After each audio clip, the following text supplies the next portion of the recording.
para dar início à nossa palestra da tarde, eu vou convidar aqui o pessoal da Comissão da Diversidade, representado pelo Kleber, pela Laís, pela Letícia e pela Kátia, para contar um pouquinho de como que a gente teve essa iniciativa, de onde que surgiu, que é uma ação proposta pela doutora Gláucia, né, e a Comissão da Diversidade.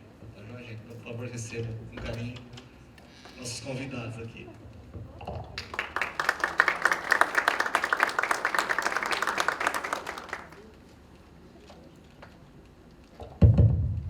Boa tarde a todos. Meu nome é Kleber de la Libera. Eu vou fazer só a pequena introdução, porque hoje o mais importante é a parte realmente do agradecimento da oportunidade de tocar nesse tema. Nós sabemos que o movimento na nossa cidade é um movimento restrito, muitas vezes discreto e permeado, como acontece na maioria das sociedades latinas, com preconceito ou um viés já especificado, estereotipado. Desde 2013, a OAB de Barretos, da qual a Laís é membro, a Kátia se incorporou e outras pessoas também que não estão aqui, iniciaram um trabalho bastante importante lá e que faltava o envolvimento político gestor da cidade. Claro que todo o trabalho pioneiro passa pelas dificuldades de abertura e contato, e eu quero aqui aproveitar e para reconhecer esse esforço, porque sem esse início não estaria chegando como a primeira semana da diversidade no município de Barretos. Isso aconteceu porque a própria Comissão da Diversidade da OAB de Barretos fez contato com o Poder Público Legislativo, representado pela doutora Gláucia como vereadora, propôs o projeto de lei que institui em Barretos o dia 17 de maio como Dia da Diversidade e Combate à Homofobia na nossa cidade. Acho que nós fomos um pouco ousados, em vez de comemorar o dia, a gente ampliou para a semana toda. Como já aconteceu esse ano, falando sobre a questão da mulher e o combate à violência contra a mulher no mês de março, vários dos institutos, os centros de ensino de Barretos, se abriram para esse trabalho. Então, no mês de março, nós fundamentalmente trabalhamos essa questão e dessa vez nós ampliamos, inclusive com a entrada do Instituto Federal, da qual a gente agradece, que vai sediar da semana toda 2 eventos, um deles hoje, interno, e na sexta-feira, a partir das 19h30, aqui nesse auditório para a comunidade. Nós já tivemos ontem, na segunda-feira, na Câmara Municipal, até porque já foi manifestado por requerimento.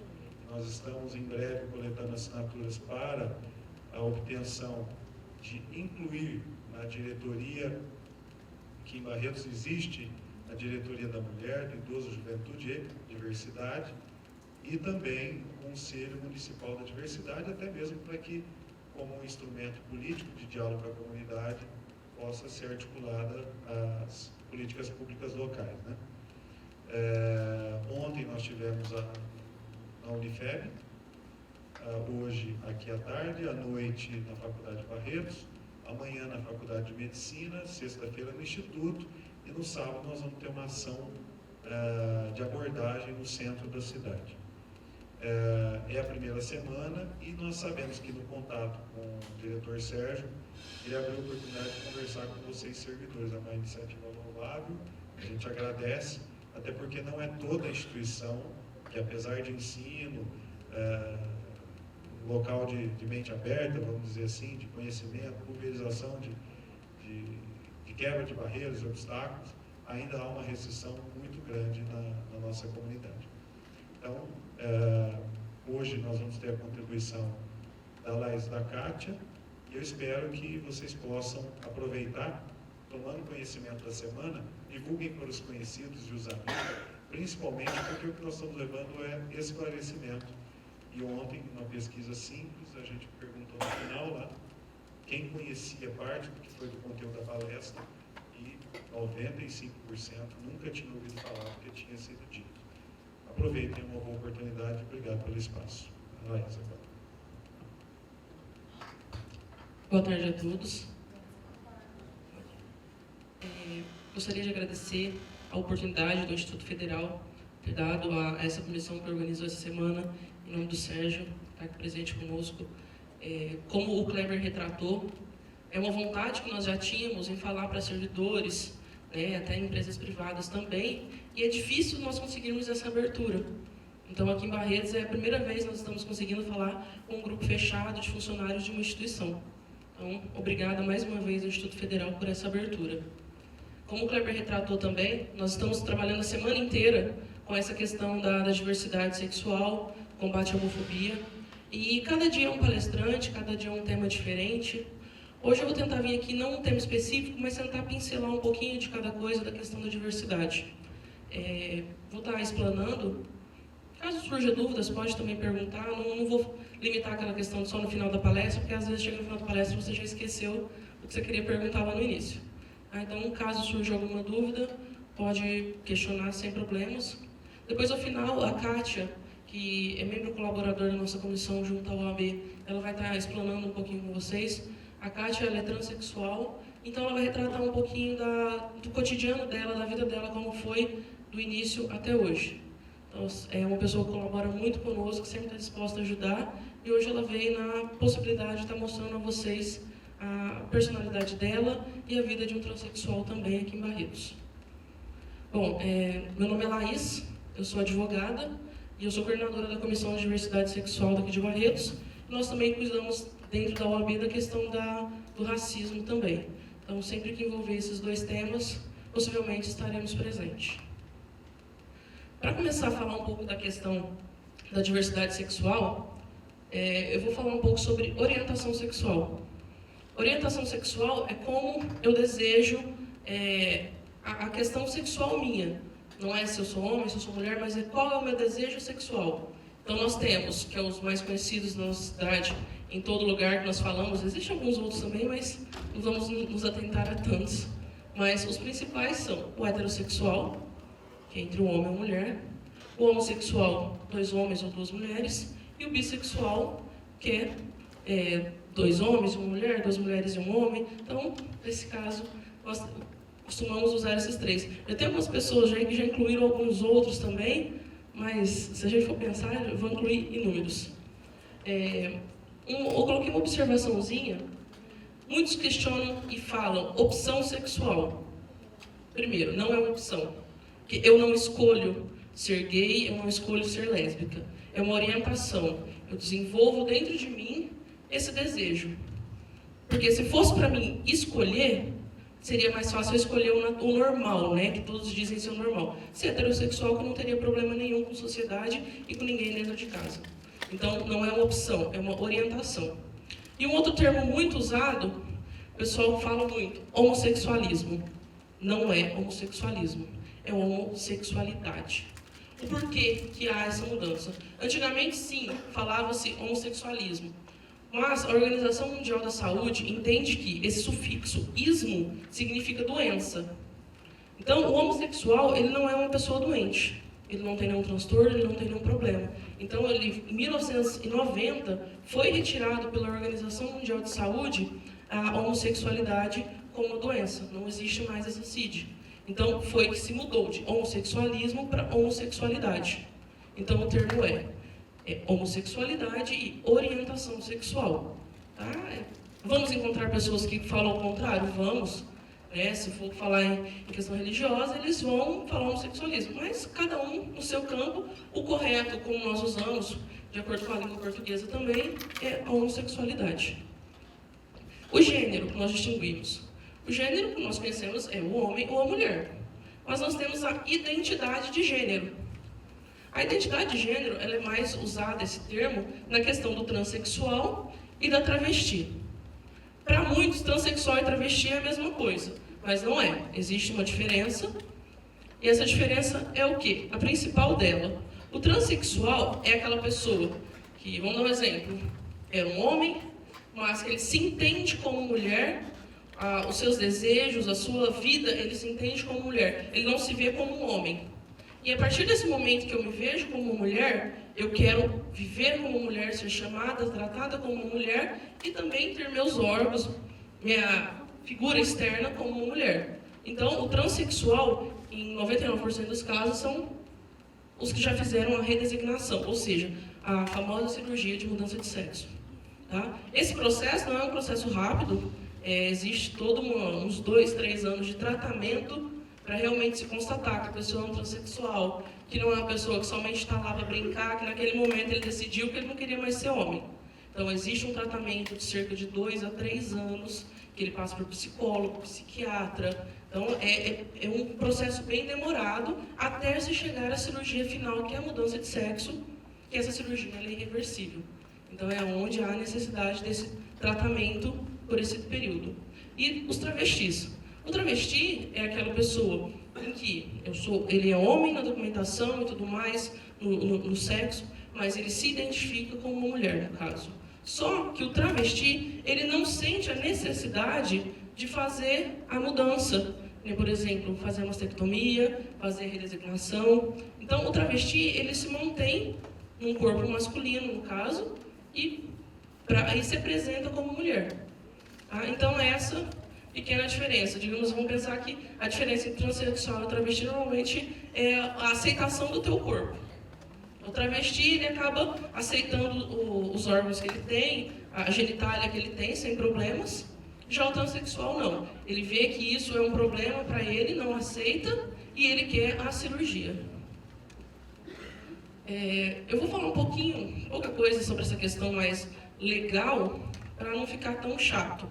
Nós temos a Declaração Universal dos Direitos Humanos, que ela fala no seu artigo 3º: toda pessoa tem capacidade para gozar os direitos e as liberdades estabelecidas nessa declaração, sem distinção de qualquer espécie, seja de raça, cor, sexo, língua, religião, opinião política ou de outra natureza. Ou seja, a própria ONU, a Declaração Universal que trata sobre os direitos humanos, já estabelece que não pode haver esse preconceito, essa discriminação com relação à orientação sexual ou à identidade de gênero. Temos também na nossa Constituição Federal que, dentre todas as leis que existem em nosso país, é a lei principal, na qual rege todas as demais, ela retrata também como preceitos fundamentais a dignidade da pessoa humana, a liberdade, igualdade, respeito à diferença e a não discriminação por orientação sexual. Ou seja, nós temos de todas as leis a principal, que é a Constituição Federal, e nela mesma já determina que a discriminação não deve haver no nosso país. Além de termos a Constituição, temos a Declaração Universal dos Direitos Humanos, que é uma norma internacional, que rege todos os demais países também, então, que também determina essa questão da não discriminação com relação à orientação sexual.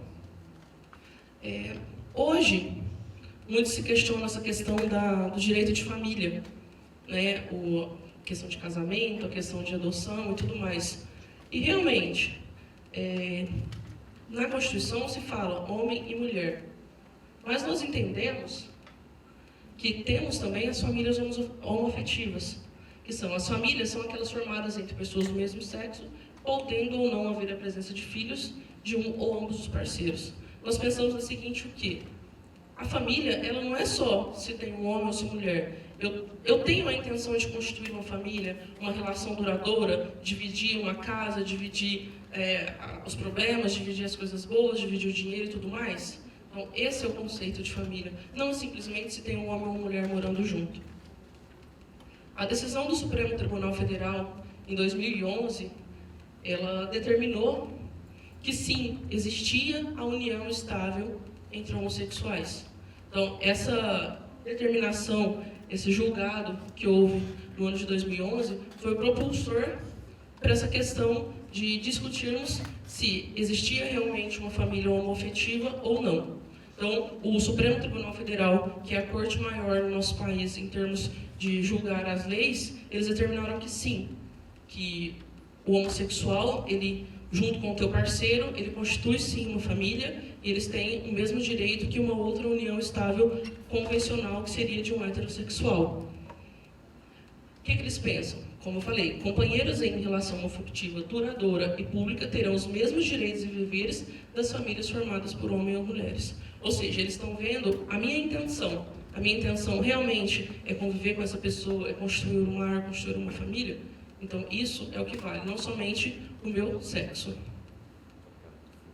Então, depois de ter surgido essa decisão do Supremo Tribunal Federal, Em 2013, nós tivemos uma resolução do Conselho Nacional de Justiça, que ele entendeu da seguinte forma: se tem a união estável entre homossexuais, se já reconhece os homossexuais como uma entidade familiar, nós temos então as famílias homoafetivas também, o porquê não haver o casamento? O casamento, para nós do direito, ele é algo civil, ele não é algo religioso. Por isso que nós chamamos de casamento civil. Existem outros casamentos, casamento civil com efeito religioso, mas o casamento é um ato civil.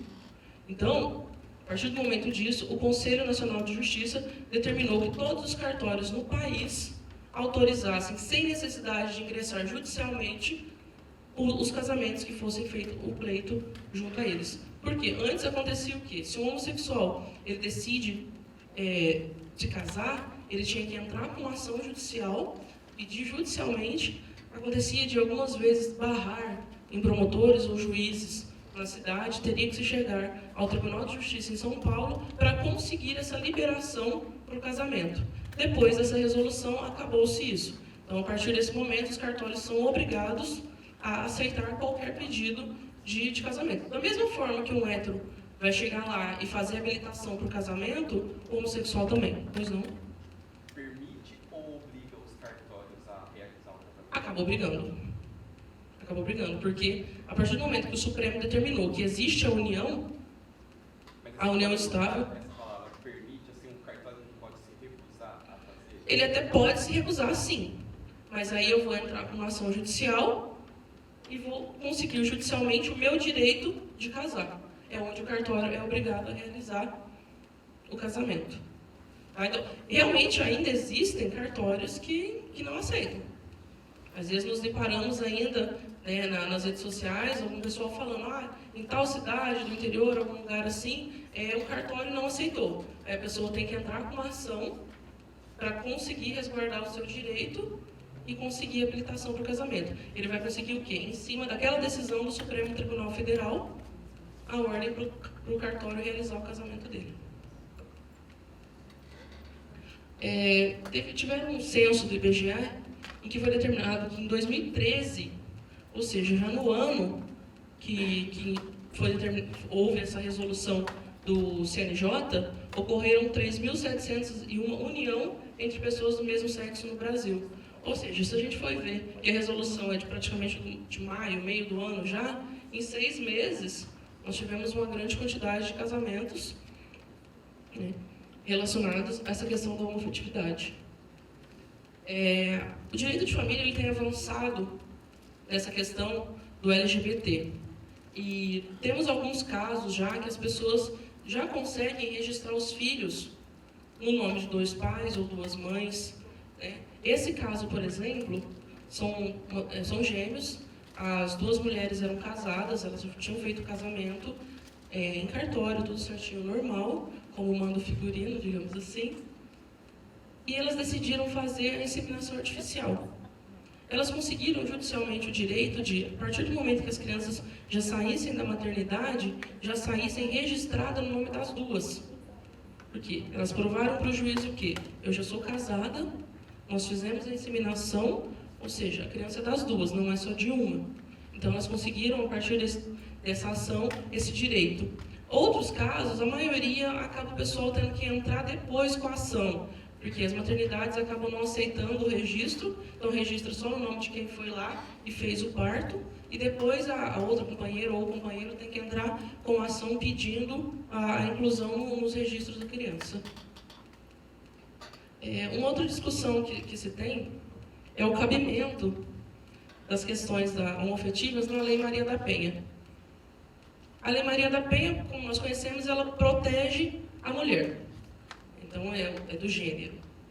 Vocês acham que protegeria uma relação homoafetiva? Em partes. A Lei Maria da Penha, ela vai proteger, no caso, as relações entre mulheres. Então, se são 2 mulheres e chegarem lá na Delegacia de Defesa da Mulher para fazer um boletim de ocorrência pela questão de violência doméstica, a DDM vai fazer o BO. Agora, se chegar 2 homens lá, mesmo sendo uma briga de cunho familiar entre os dois, são casados e família e tudo mais, a DDM não vai conseguir fazer. Porque acaba sendo aquela questão, a Lei Maria da Penha é para o gênero feminino. Então é onde ela não abarca toda essa questão. Deveria ser, porque é no cunho de âmbito familiar. Então é uma violência doméstica, não deixa de ser, mas ainda é barrado. Outro fato que às vezes você pode me perguntar, e se um transexual feminino chegar lá para fazer? Vai conseguir fazer? Também não vai. O porquê? A partir do momento que eu estou chegando lá como transexual, se eu ainda não entrei com ação judicial e tudo mais, que depois nós vamos discutir um pouco isso, eu vou estar apresentando um documento masculino. Se eu estou apresentando um documento masculino, essa lei não vai caber a mim. Então, ainda é uma coisa que nós temos que aguardar ainda para ter um avanço, porque se ela está ali para proteger a violência doméstica, entendemos nós que discutimos essa questão da diversidade, que ela deveria também proteger não só a lésbica, mas também como gay, como transexual, como travesti. Tem algumas cidades já que, como sempre, né, tem as pioneiras. Tudo que começa sempre tem algum lugar que vem para mostrar primeiro. Então, já vi relatos que tem DDMs em algumas cidades, não aqui no estado de São Paulo, mas que aconteceu o caso de travesti e fazer a denúncia de violência doméstica na DDM e eles aceitarem, fazerem e haver todo o trâmite de acordo com que, não, ela está ali, é uma mulher, ela se identifica como do gênero feminino, então a Lei Maria da Penha tem sim que abarcar ela também.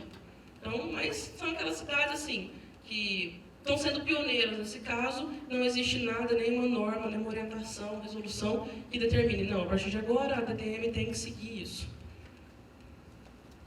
Falar um pouco mais da questão, então, do travesti e do transexual. O travesti e o transexual, ele usa, no caso, um nome social. O nome social é o quê? É o nome que eu me apresento. Como eu falei, a Kátia é transexual, ela vai falar depois para vocês. Ela tem um nome masculino, que ainda está na documentação dela, mas ela é a Kátia. Em qualquer lugar que ela vai, ela é a Kátia. Esse é o nome social dela. O nome social ele é diverso, diferente do nome que está no seu registro. O que acontece? Alguns entes públicos, empresas privadas, não querem aceitar o nome social. Então, é onde encontra barreiras, é onde encontra problemas. Para haver essa mudança do nome de registro para o nome social, não é simplesmente eu chegar lá no cartório e falar, olha, hoje eu não quero mais chamar X, eu quero chamar Y. Então, eu tenho que entrar com ação judicial, e são vários documentos que precisa. Aquele monte de tratamento que o transexual fez durante 2, 3 anos para conseguir fazer a cirurgia de redesignação, a cirurgia de mudança de sexo, ele vai precisar de toda aquela documentação para nós entrarmos com ação judicial para falar, não, ó, excelência, essa pessoa aqui realmente ele é um transexual. Realmente ele não se identifica como homem ou como mulher. Nós precisamos adequar a documentação dele à realidade dessa pessoa, à realidade em que ele vive, à nossa sociedade. Então, é onde ingressamos com essa ação judicial para mudar toda a documentação, mudar o sexo na documentação. Então, é onde que acontece essa morosidade.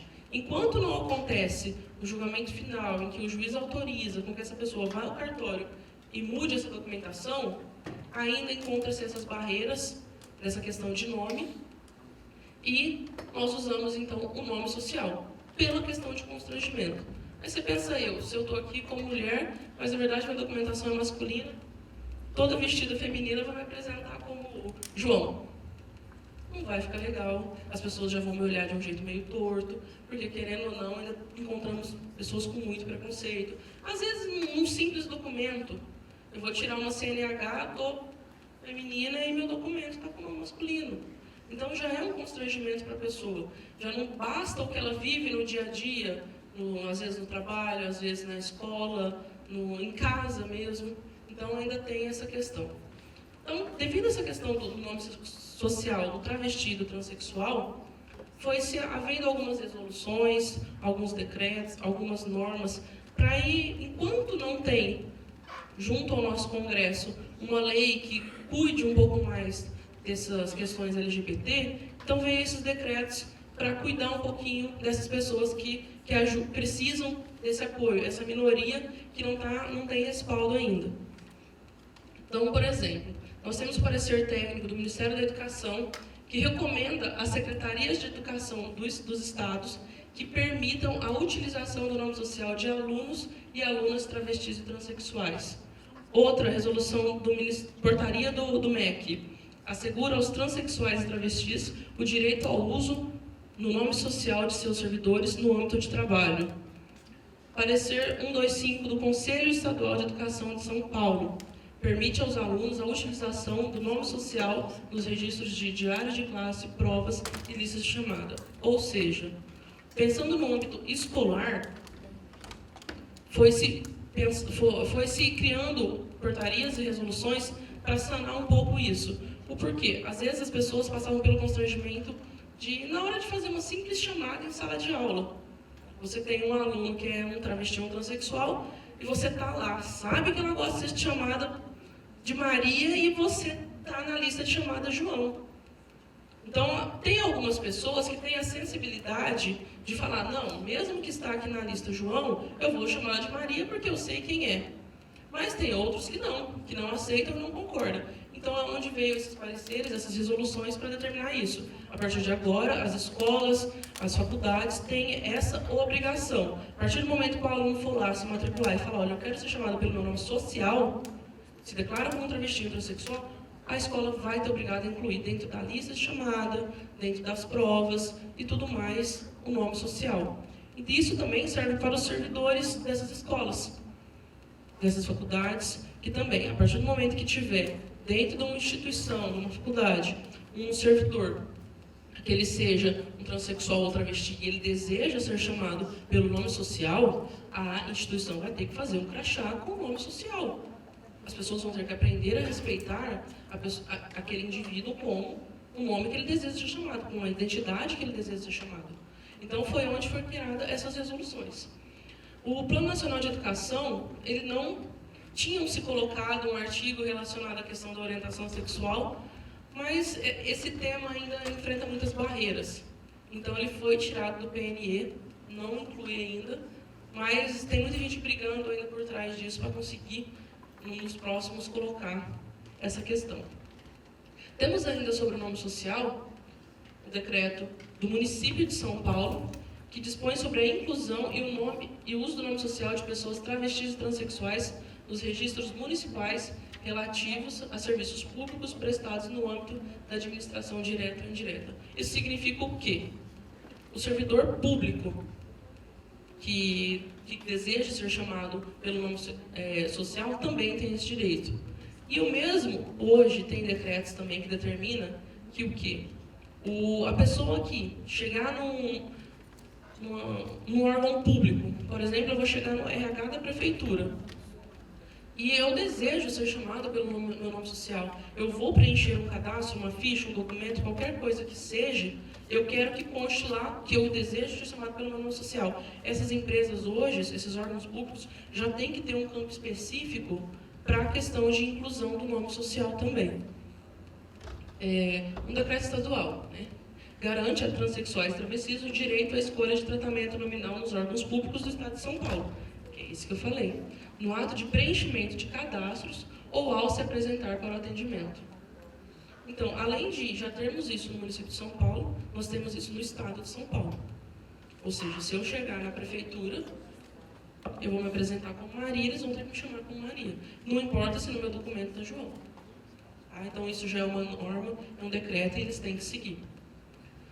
Nós temos algumas resoluções também do sistema penitenciário, que fala sobre a questão do transexual e travesti. Ou seja, vocês veem que precisamos de decretos para fazer o que o Congresso não faz, que é uma lei específica, uma lei ampla que abrange toda a questão de discriminação. O pessoal às vezes fala, mas o LGBT, ele quer direitos, ele não quer os direitos, ele não quer algo a mais, ele quer o que é igual para todos, ou seja, ele não quer ser discriminado. É uma minoria que precisa de um respaldo. Então, no sistema penitenciário, nós temos algumas resoluções, uma de 2014, que é com relação às vestimentas, Nem, por exemplo, um transexual feminino foi preso, ele vai ter o direito ao quê? A ficar numa cela em que tenha outros transexuais femininos, para não passar pela questão de ficar junto com presos masculinos. E também, se existir roupa diversa, ela tem o direito a não querer usar aquela roupa toda masculina. Então, se tem essa distinção, alguma coisa, então ele poderia requerer isso. Mas, às vezes, isso não costuma acontecer, porque a pessoa, normalmente, no sistema carcerário é uma roupa só, tanto para a mulher quanto para o homem, então acaba não havendo essa questão. Outros países, às vezes, até tem, mas aqui sempre é uma roupa única, tanto nas penitenciárias femininas como masculinas, então não tem tanto isso. E também tem a questão das visitas íntimas, que algumas pessoas discutiam se é homossexual vai poder ter, porque normalmente, se o homem está preso, ele pode receber a mulher. Mas e se o homem ele tem um parceiro masculino também? Ele também tem esse direito. Só que aí acaba sendo burocrático, porque ele vai ter que fazer uma documentação dentro da penitenciária para realmente constar que aquela pessoa é parceiro dele, para poder participar das visitas íntimas. E um outro fato interessante também que nós temos na questão do nome social é o SUS.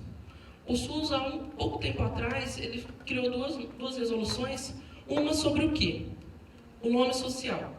Ele vai falar da questão do travesti ou transexual poder incluir no cartãozinho do SUS o nome social.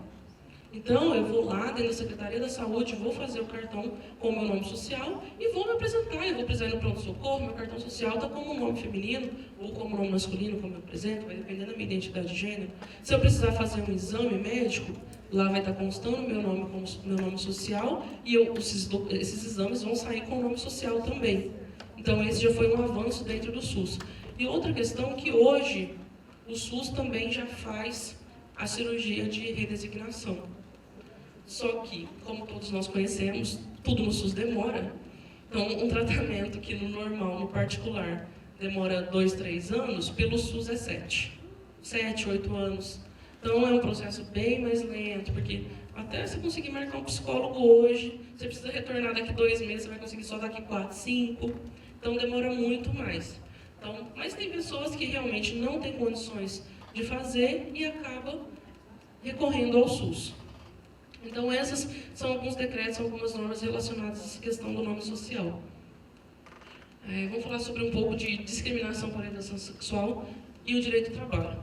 Não vou me abranger muito isso, eu trouxe só um julgado sobre esse tema. Esse caso aqui, ex-empregado do Bradesco teve seu pedido deferido, condenando o banco ao pagamento de indenização por danos morais e materiais no valor de R$ 916 mil por ter sido dispensado após terem conhecimento de sua homossexualidade. Ou seja, isso daí foi o quê? O banco ficou sabendo que o funcionário era gay, aí começou entre os colegas chacotas, entre o gerente sendo barrado em algumas coisas, começou a haver essa discordância dentro da empresa, o banco mandou o funcionário embora. Ficou claro, evidente dentro do processo, que essa pessoa só foi dispensada do seu serviço por ser gay, por ter assumido a sua homossexualidade. Então, a pessoa entrou com a ação e ganhou. Esse não é só um caso. Nós temos vários. Hoje em dia, existe muito essa questão de incentivarmos as empresas a contratarem gays, travestis, transexuais, para levar a inclusão, porque todo mundo vai pensar no travesti e no transexual, só aquela pessoa que vai lá no 43 fazer programa. Só que se a gente não pensar que as empresas também têm que ter abertura, ninguém vai conseguir trabalho. Então, hoje em dia, tem essa questão de tentar incentivar. É onde eu falei aqui no início. Nós temos esse projeto de levar dentro das empresas o mesmo que nós estamos fazendo aqui com vocês hoje. Mostrar para eles que o LGBT ele tem direitos, ele tem deveres e também precisa ser respeitado. A discriminação não vai levar a nada. E dentro do ambiente de trabalho acontece isso. Então acontece o quê? Tanto dentro do ambiente de trabalho, como vamos dar um exemplo, um funcionário despreparado que vai abordar um travesti dentro do mercado. Às vezes, pelo simples fato de ser um travesti entrando dentro do mercado, o segurança já vai ficar atrás. Não está escrito na testa da pessoa que ele é ladrão, que ele furta, que ele rouba, ou que ele vai fazer alguma coisa no mercado. Mas o quê? O estereótipo, olha, ele é travesti, então não é uma pessoa muito boa, é uma pessoa que só faz problema. Então, o pessoal tem muito isso na cabeça. Então, é onde o funcionário não preparado, onde o funcionário que não tentou nem um pouquinho ler sobre a questão, vai chegar lá e vai ficar perseguindo aquela pessoa dentro do supermercado, por exemplo. Não é constrangedor isso? É constrangedor. Normalmente, os mercados têm câmeras. Às vezes a pessoa consegue até processar o mercado por causa disso. Porque o mercado vai ter que ceder a gravação e vai mostrar que o funcionário estava ali, ó, perseguindo aquela pessoa sem motivo justificável. Pelo simples fato da aparência externa dela ser de um travesti ou ser um transexual. Então, nós temos essa questão que o funcionário ele tem que pensar não só no preconceito dele, porque nós temos muita pessoa com preconceito, nós temos que pensar também na empresa que trabalha. Então, esse daqui é um dos casos, que é um valor alto, mas nós temos outros também. Várias empresas. Eu vou falar um caso que teve em Rio Preto, né, Kátia? Em Rio Preto, foi transexual? Eu não me recordo se era uma transexual ou uma travesti. Rio Preto, pertinho. A pessoa foi fazer uma entrevista, fez toda a entrevista, passou, aquela coisa bonitinha, passou pelo psicólogo, fez a prova, uma beleza. O RH da empresa chamou. Traz sua documentação que você foi aprovada, a gente vai fazer sua contratação. A pessoa levou o documento. Só que aí chegou lá, eu estou lá de mulher, mas entreguei a documentação toda com o nome masculino. A pessoa esperou um dia, esperou 2, não recebeu retorno, ligou na empresa. Sabe o que aconteceu, fulano? É que já preencheu essa vaga. Não tem mais essa vaga na empresa, não vai ter como nós te contratarmos agora. Vamos deixar seu cadastro aqui no banco e, posteriormente, quando precisar, nós te ligamos. Você vai me desculpar, mas isso aí ficou claro que a pessoa só não conseguiu o trabalho porque estava lá, era um transexual, um travesti. Essa pessoa vai fazer o quê? Ela está se sentindo constrangida, a sua moral foi lesada. Nada mais justo do que ela entrar com ação contra essa empresa também. Então, às vezes, a pessoa que está lá fazendo essa seleção, essa contratação, ela não está pensando na empresa, não. Ela está pensando só no preconceito dela, que ela não quer trabalhar com alguém que seja um travesti ou transexual. Só que essa empresa, futuramente, ela vai pagar uma boa indenização para essa pessoa. Então, você vê, é um caso aqui do lado. Aqui em Barretos nós tivemos casos, não na questão trabalhista, mas tivemos outros casos que depois a Kátia vai falar para vocês, dessa questão do travesti e do transexual. Nós temos um outro caso interessante de discriminação. Doação de sangue. Todo mundo pensa, nossa, é um ato de amor, todo mundo tinha que doar, todo mundo tem que ir lá doar sangue, é solidário, você precisa ajudar. Tá, preciso ajudar. Só que aí vai chegar um homossexual masculino lá, e eles vão fazer a seguinte pergunta para ele. Você fez sexo com outro homem nos últimos 12 meses? Se a resposta dele for sim, ele não vai ser autorizado a doar sangue. Existe uma resolução da Anvisa que em um dos seus artigos retrata o quê? Que o homossexual masculino que fizer sexo com outro homem, no caso, no período de 12 meses, nos últimos 12 meses, ele faz parte de um grupo de risco. Então ele não pode doar sangue. Isso levando-se em consideração ao quê? A dados estatísticos de 1900 e bolinha, em que falava que os homossexuais, sim, faziam parte do grupo de risco pela questão do HIV e da AIDS. Então, levando em consideração isso, a Anvisa fez essa resolução e colocou essa determinação. Em 2009, eu fiz uma entrevista no Hemonúcleo de Barretos e a enfermeira foi taxativa para mim. Sim, nós barramos. Se chegar um homossexual masculino aqui e falar que teve relações sexuais nos últimos 12 meses, nós barramos. Mas algo pior ainda eu ouvi dessa pessoa. Ela me retratou a seguinte coisa. Às vezes, doutora, vai chegar aqui uma pessoa que, você olha assim, ela parece aquele estilo meio escandaloso, que vai caçar confusão. Então, para evitar problema, a gente faz a coleta. Nós recolhemos o sangue da pessoa, mas depois nós descartamos. Cheguei a ouvir isso de lá dentro do meu núcleo. Então, até assim, 2009, antes era um tema muito discutido, porque aonde já se viu, por esse simples fato de ter havido relação sexual com outro homem, você não poder doar sangue. Temos dados, na época nós conseguimos mostrar com dados que mulheres mais velhas ou pessoas casadas fazem mais parte do grupo de risco hoje da AIDS do que o homossexual. Porque devido a tanta conscientização, hoje o homossexual ele se cuida muito mais, às vezes, do que uma pessoa casada, ou mesmo de um hétero solteiro. Então nós conseguimos mostrar que esse pessoal não faz mais parte desse grupo de risco, que não tinha mais necessidade dessa resolução. Às vezes tinha pessoas que já estavam lá em união estável com outro homem, e mesmo assim ficava barrada. Agora, me desculpa, mas se eu estou em relação estável com outro homem, por que eu não vou ter relação sexual com ele? Eu estou lá, é minha casa, é minha família. Então não tem necessidade disso. Então foi onde que começou essa maior discussão. Em 2011, devido a essa repercussão, a Anvisa fez uma portaria em que ela determinava o quê? Orientação sexual não deve ser utilizada como critério de seleção de doadores de sangue. Devido a essa questão principal que eles fizeram nessa resolução deles, 153. Então eles fizeram essa portaria determinando isso. Acabou? Essa portaria de 2011 resolveu o problema? Não resolveu. Alguns lugares, sim, hoje aceitam, hoje já assimilam essa ideia, né, nessa questão que não faz mais parte do grupo de risco, então eles aceitam normal. Ainda mais depois dessa questão do Conselho Nacional de Justiça, que determinou que os homossexuais podem se casar. Então, a partir do momento que eu já estou lá construindo minha família, eu tenho um parceiro fixo e tudo mais, então não tem essa necessidade de eu fazer parte desse grupo de risco. Eu tenho um parceiro fixo, eu não fico aí cada dia com uma pessoa. Então, criou-se essa portaria. Alguns lugares seguem, outros não. Mas, enquanto não conseguissem algo mais específico, eles derrubarem de vez essa portaria, essa resolução 153, ainda vai haver esse problema.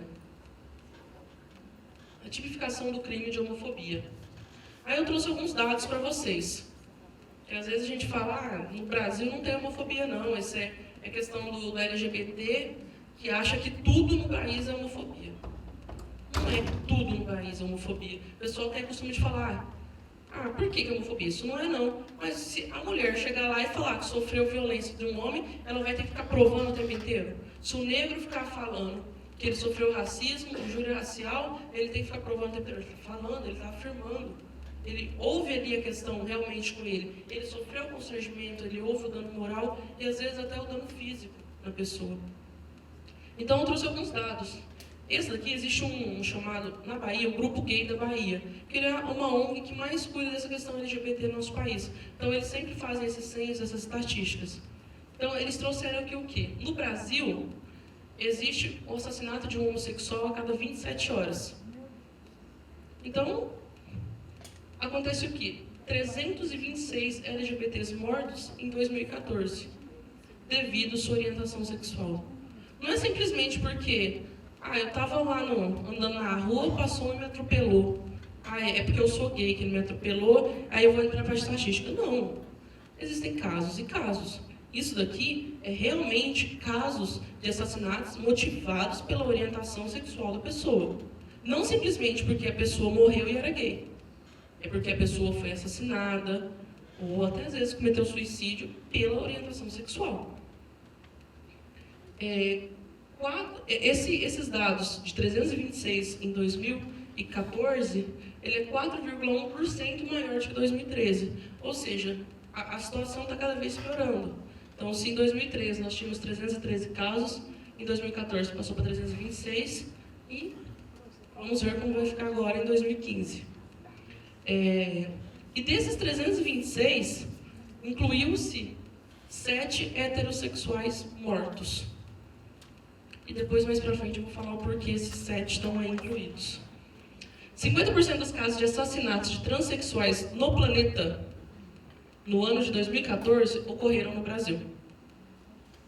Ou seja, nós pegamos o mundo inteiro, todos os países, todos os assassinatos que tiveram de transexuais, o Brasil teve 50%.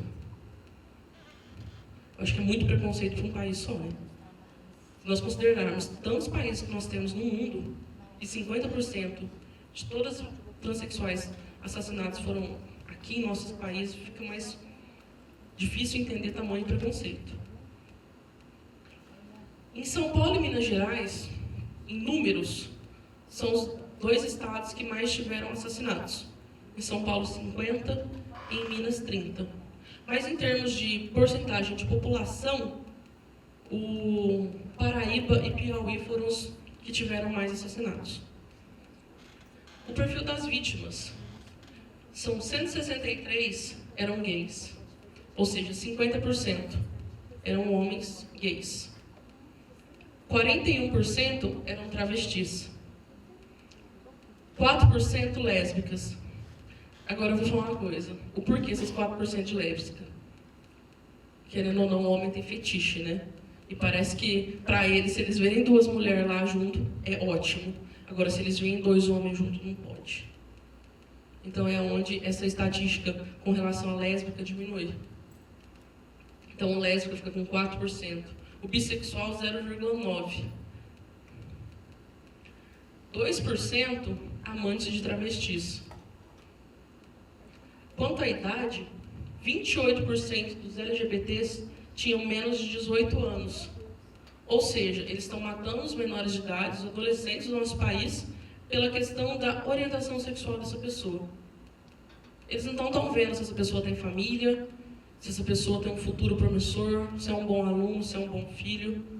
Eles estão vendo, olha, você é gay, você é travesti, você é transexual, você não serve para viver na nossa sociedade. É onde 28% são esses menores de idade. 68% das vítimas, ao serem executadas, estavam na flor da idade, entre 20 e 60 anos.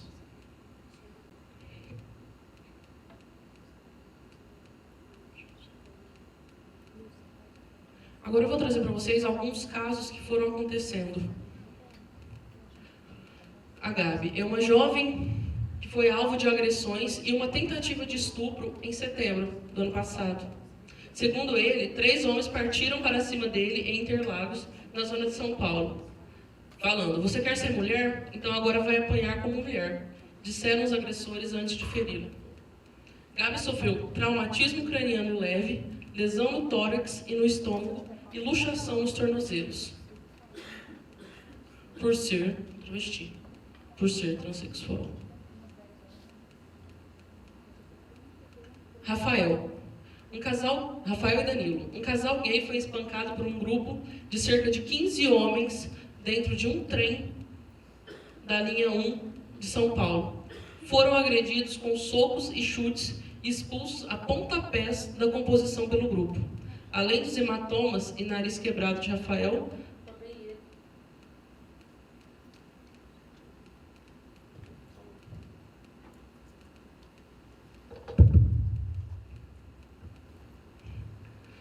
tanto ele quanto Danilo se queixaram das ofensas repetitivas. Ou seja, dentro do ônibus, a pessoa andando no ônibus, porque eles identificaram que era um casal gay, não aceitaram a presença deles dentro do trem. Olha só, Alex, no Rio de Janeiro. O pequeno Alex, de 8 anos, era constantemente surrado pelo pai, que odiava o jeito do pequeno. Uma criança de 8 anos, o pai não aceitava que a criança tivesse uns trejeitos mais afeminados. A criança gostava de dança do ventre e de lavar louça. Morreu após ser seguidamente espancado. O pai de Alex foi preso. Ou seja, o Alex está lá entre aqueles 28% que são menores de 18 anos. Mas você vê, é uma criança. Esse é um caso que ficou mais famoso, né, na TV por esses tempos agora, o João Donati, de Goiás. O adolescente João Donati foi assassinado em Goiás. O jovem gay tinha marcas da agressão no rosto e uma sacola plástica na boca. A suspeita de homofobia, que era investigada a princípio, foi descartada pela Polícia Civil de Goiás, depois que o suspeito do crime disse que tinha tido relações sexuais com o rapaz. Acabou se desentendendo com ele e, por isso, o matou. Entretanto, familiares, vizinhos e até a OAB de Goiás rebatem a tese policial. O lavrador, indiciado por homicídio, negou ser homossexual, apesar de ter admitido relações com outros homens. Nesse caso, a gente pensa da seguinte forma: a orientação sexual do acusado não é relevante. Eu não quero saber se ele é gay, se ele não é gay. Mas o discurso de ódio dele, pela questão do outro ser gay, pelas coisas que ele fala no depoimento, é que induz tanto a ordem quanto as outras pessoas que estão na defesa do caso, o advogado João Donati, a entender que esse caso trata sim de homofobia, trata sim de um discurso de ódio. Outro caso em Brasília. Em outubro de 2014, 3 jovens gays foram agredidos em um famoso bar de Brasília.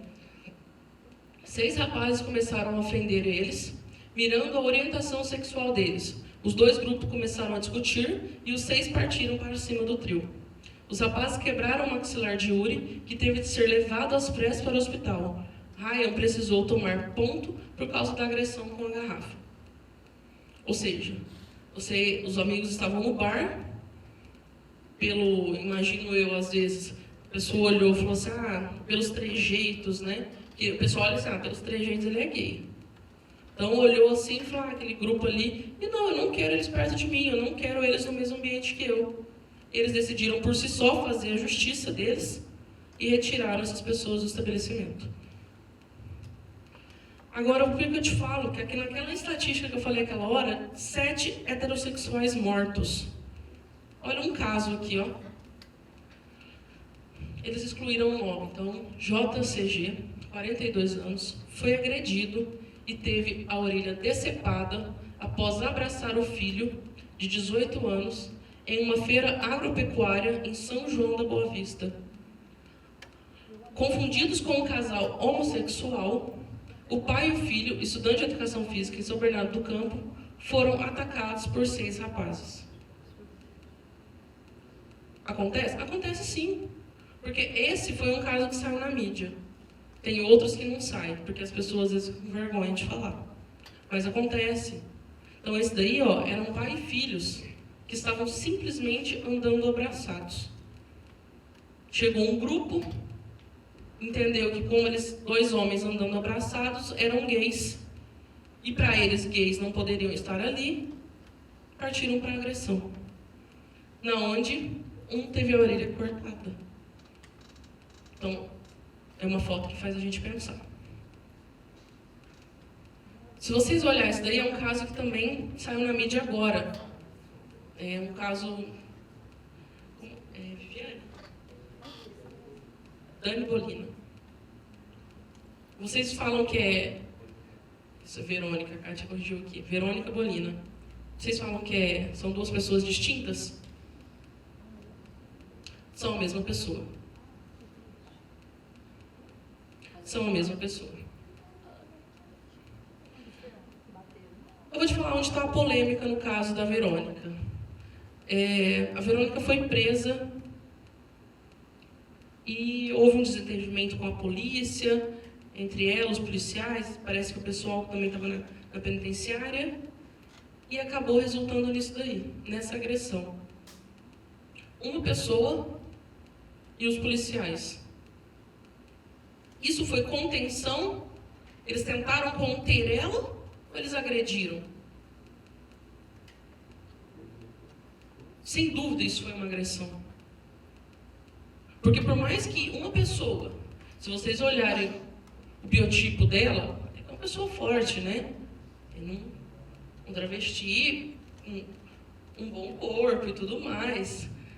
Acredito que na hora de uma boa briga, sim, deve dar um trabalho. Mas para chegar naquele estado ali, não foi só na tentativa de conter a pessoa. Houve nítida e clara agressão. Se você olhar aquilo ali, você fala, não, são pessoas diferentes, não é a mesma pessoa. Mas é. Então, quer dizer, é aí onde o pessoal bate muito aquela questão da formação, da capacitação dos policiais em cima da questão LGBT também. Então, muitos policiais no nosso estado de São Paulo têm passado por essa capacitação para aprender um pouco mais sobre esses direitos, sobre a lei estadual que nós temos e aprender a não fazer isso. E também não é só com a Verônica, não, né? A gente sabe que muitas vezes acontece em outros casos. Mas esse foi um caso que LGBT saiu na mídia, ainda está na mídia e está bem conhecido. Esse outro caso, ele já não é no nosso país. Cameron, de 15 anos, se suicidou apenas poucos dias depois de assumir na internet como transgênero. Seus pais contaram que ele era vítima de bullying na escola e que davam apoio ao filho. É preciso haver mais dentro da escola, não apenas ajuda fora dela. Precisa ser ensinado na escola. O site LGBT Advocate lembrou que houve ao menos 10 suicídios de jovens transexuais no último ano nos Estados Unidos. Nos Estados Unidos tem muito mais casos que no nosso país. Se a gente for ver de transexual, tanto o pessoal que assume a sua transexualidade ainda quando novos, né? No Brasil, a gente costuma ver os casos mais quando o pessoal já está lá nos 16, 17, 18 anos. Então, o pessoal, acho, pela questão do medo na sociedade, sempre o famoso fica no armário. Então, já nos Estados Unidos, o pessoal já novo, um exemplo clássico, acho que é um dos filhos da Angelina Jolie, que se veste como homem. É uma criança ainda, mas ele já se entende, já fala para todo mundo não que ele é homem, que ele não é mulher. Então, lá eles acabam tendo isso mais cedo que nós. E devido a isso, essas crianças sofrem muito bullying dentro das escolas lá. E é onde acontecem grandes índices de suicídio. Aqui nós temos também muitos. Dentro daqueles casos lá dos 326, tem alguns suicídios também. Mas eu acho que, eu vou ser sincero, comparado com os Estados Unidos, lá tem muito mais. Tem um filme que eu assisti, que eu gostei muito, não sei se vocês já viram, mas quem tiver oportunidade vale a pena, chama Orações para Bob. Conta a história de um homossexual e a família é muito católica, então não tinha essa aceitação dentro de casa e essa pessoa se suicidou. E a história é toda interessante, conta todo o drama da família, da mãe, o pós-morte desse adolescente. Então, quem tiver oportunidade, eu acho que vale a pena. Devido a todos esses casos aí, eu trouxe 2 de São Paulo, do Rio, de Goiás, de Brasília, tem alguns estados que já fizeram normas e leis específicas. Nós temos aqui no estado de São Paulo uma lei estadual que pune a questão da discriminação contra homossexuais.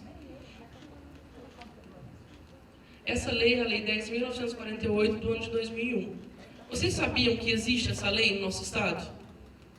Então, para vocês verem, é uma lei de 2001, nós estamos em 2015. É uma lei que hoje ela começa a ser mais difundida. Porque foi criada essa lei em São Paulo, mas parece que fica naquela coisa de estar escondido. Então, hoje, com o apoio da Defensoria Pública, da OAB, das ONGs, do Legislativo e tudo mais, tem começado a se difundir com maior aceitação no estado de São Paulo essa lei. Então, essa lei o quê? Quem pode ser punido? Pode ser punido todo cidadão, inclusive detentor de função pública, civil ou militar, e toda organização social ou empresa pública e privada. Quais são as punições? Quem discriminar poderá ser penalizado por meio de advertência, multa ou, em caso de estabelecimento comercial, também suspensão ou cassação de licença de funcionamento. O servidor público será penalizado de acordo com os itens do Estatuto do Funcionário Público. Esses daí são alguns índices com relação à lei, né? São os processos que foram instaurados depois da criação da lei. Você vê que, olha, em 2011, como teve um alto índice nesse caso. Então, esses dados foram em 2014, eu não tenho o final dele, né? mas até em 2014, desde a criação da lei até 2014, houve no nosso estado 317 processos instaurados pela questão da discriminação com base nessa lei estadual. Eu vou voltar aqui. Mais específica, essa lei ela determina o quê? Eu, homossexual, cheguei lá num bar à noite. Um exemplo, cheguei com minha companheira à noite num bar, sentada tomando um refrigerante. Eu olho para o lado, tem um casal hétero se abraçando, se beijando. Eu olho para o outro, também tem. Eu me sinto no direito de também poder fazer se eu quiser. Tem uns que não fazem porque não gostam de exposição. Mas tem outros que não veem o mínimo problema em fazer. Se tem os outros héteros fazendo, o porquê que eu sou gay não posso fazer? Então, é onde algumas vezes fazem e acontece a discriminação. A discriminação por parte do garçom, por parte do gerente, ou por parte até de quem está frequentando o ambiente. Só que o gerente, o dono do estabelecimento, ele é responsável também pelas pessoas que estão ali. Se eu pensar na lei do cigarro, o dono lá não é responsável pelo cliente que está lá dentro fumando? Nesse caso da lei também. Então, eu sou responsável pelo meu cliente lá dentro. Então, se um homossexual for discriminado lá dentro, ele pode fazer a denúncia com base nessa lei estadual. Tá? E vai acontecer o quê? Essa pessoa vai procurar a OAB, vai procurar a Defensoria Pública ou a Secretaria de Justiça do Estado de São Paulo para fazer a denúncia. Fez a denúncia, vai haver-se a investigação. Tendo a investigação constatado que realmente houve o caso de discriminação pela orientação sexual ou pela identidade de gênero dessa pessoa, a empresa vai ser punida. Inicialmente, essa empresa é punida com uma advertência, dependendo da gravidade, é advertida com uma multa, e na reincidência, o alvará de funcionamento pode até ser cassado. Isso não vale só para um bar, para um restaurante, isso vale para uma escola, isso vale para qualquer lugar. O Estado de São Paulo tem essa lei e deve ser cumprida. Se eu chegar aqui dentro do Instituto Federal, me apresentar como um transexual aqui dentro, e eu for destratada pelos funcionários daqui, eu posso chegar junto à OAB, à Defensoria, à Secretaria de Justiça e fazer uma denúncia contra o Instituto. O Instituto vai ser penalizado, pode ser em advertência, pode ser por multa, pode ser pela cassação do alvará do estabelecimento. Então, não é só empresa privada, empresa pública também. Não é só empresas, podem ser pessoas também. Tá?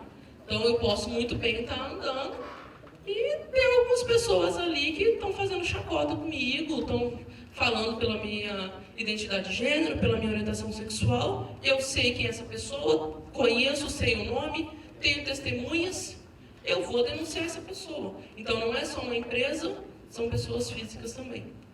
Tá? Essa lei cabe a todos. Não pune criminalmente? Não pune criminalmente, porque para a lei criminal, só o Congresso para determinar. Mas, em âmbito administrativo, em âmbito no bolso, essa lei mexe. O pessoal fala um pouco da questão da parada gay. Então, a manifestação a favor da tipificação do crime de homofobia. A parada gay, no estado de São Paulo, é a que mais reúne pessoas. Então, são milhões de pessoas lá dentro. E alguns vão lá fazer bagunça, vão mesmo, a gente sabe, mas em si, a grande maioria e o foco, o intuito principal da parada gay é a conscientização quanto à questão LGBT, aos direitos, aos deveres, à não discriminação. Então, esse é o foco principal da parada gay. Que se distorce algumas vezes? Distorce. Tem, às vezes, televisão que distorce o foco, mostra só brigas? Tem, sim. Mas o principal, se vocês tiverem contato com a programação da Parada Gay, durante a semana em São Paulo, acontecem palestras, acontecem seminários, em que é convidado essas pessoas a participar, a ter um treinamento, a ter um conhecimento maior sobre as leis, sobre os decretos, sobre tudo que a gente já conversou aqui hoje. Adoção por casais homossexuais. Hoje em dia, muita gente tem conseguido a adoção. Não só quem já casou no civil, mas quem também é solteiro e consegue já. Porque antes, se eu me declarasse como homossexual na ficha de inscrição, lá dentro do fórum, automaticamente eles já faziam aquela, vou colocar de lado. Hoje já não. Hoje a pessoa entra na lista, entra na fila e concorre de igual com todos os outros. Se aparecer uma criança no perfil, ele vai sim para a parte de investigação social, passar para assistente social e tudo mais. O caso mais conhecido que teve há um tempo atrás na mídia foi o caso da Cássia Eller. A Cássia Eller, ela tinha um filho e ela morava com outra mulher. Quando ela faleceu, a família da Cássia Eller, a mãe e o pai, tentaram pegar a guarda da criança. Porque a criança era só registrada no nome da Cássia. Então eles tentaram pegar a criança. Mas o que? A própria criança pegou e falou, não, eu não quero ficar com vocês, eu quero ficar com a minha mãe. Porque ele entendia que ela também era mãe dele. Foi uma briga judicial onde tanto fez o gosto da criança quanto da parceira da Cássia Eller, a criança ficou com o parceiro dela. Esse outro caso de cima, são um casal de Catanduva. Essa menina é o Vasco, né, e o Júnior. Essa menina foi a primeira que eles adotaram. Hoje eles já estão na terceira adoção. Os planos de saúde. Hoje em dia nós temos muitas empresas que já fazem até propagandas comerciais voltadas à questão LGBT. Um dos principais que a gente viu já há um tempo atrás foi esse da Unimed, em que fez um cartaz, de um jeito ou de outro, todo mundo precisa, um plano familiar. Ou seja, eles já entenderam, há uns anos atrás, que uma família homoafetiva já era uma família. Então já incluíam dentro do plano de saúde. Então tem outras empresas que também apoiam a questão LGBT. E hoje não é uma ou duas não, hoje são inúmeras. Essa questão dos direitos LGBT, ela é tão importante, essa questão do casamento, que eu falei há um tempo atrás, por isso daí, a partir do momento que eu tenho casamento, eu tenho a autorização da união estável, a pessoa passa a ter direito à previdência, a planos de saúde, a auxílios e tudo mais, entendeu? Então, não é simplesmente, eu quero um direito. Não quero direito, eu quero algo que todos os outros já têm. Então, a partir do momento que teve essa resolução do CNJ, que determinou que o homossexual poderia se casar, o homossexual conseguiu com que os direitos que o hétero já tinha, que era incluir em plano de previdência, incluir em plano de saúde, assistência médica, afastamento por saúde e tudo mais, o LGBT também conseguiu. Essa daqui é a Uma, ela foi a primeira travesti a defender uma tese de doutorado. Ela é doutorada em Educação pela Universidade Federal do Ceará. É uma pioneira, porque você vê hoje em dia, devido a tanto a estigmatização que tem da sociedade, você vê poucas pessoas que são travestis e transexuais que continuam estudando, que decidem terem algo a mais. Às vezes a pessoa barra ali devido à questão do preconceito. Eu vou chegar na faculdade, o pessoal vai ficar fazendo chacota comigo, eu tenho que passar por tudo aquilo que eu já passei dentro do ensino médio, que não foi bom, então a pessoa pensa isso.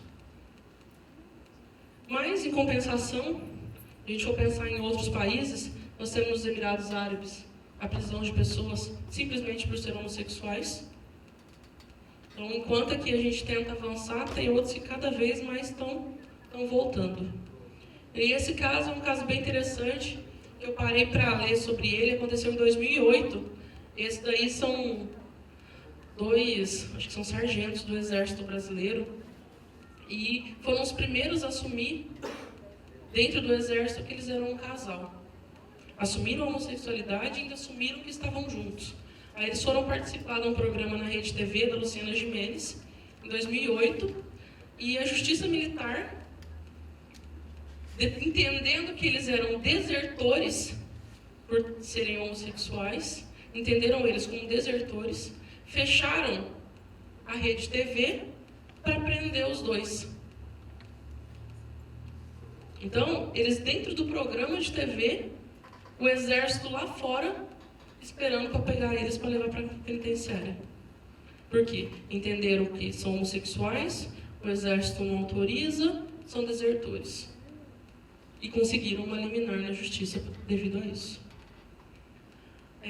Encerrando já, eu só deixo esse pensamento a vocês. Hoje nós temos a OAB, temos a Câmara Municipal, temos a Prefeitura, temos faculdades, como o Instituto, como a Faculdade de Barretos, a Unifeb, todas sempre apoiando a questão da diversidade, a questão do respeito e a questão da não discriminação. Aí eu penso, um pensamento a vocês. Não precisa ser homossexual para respeitar o homossexual. Não é porque eu respeito, que eu defendo, que muitas vezes eu falo que você está discriminando e você está errado, que eu sou homossexual.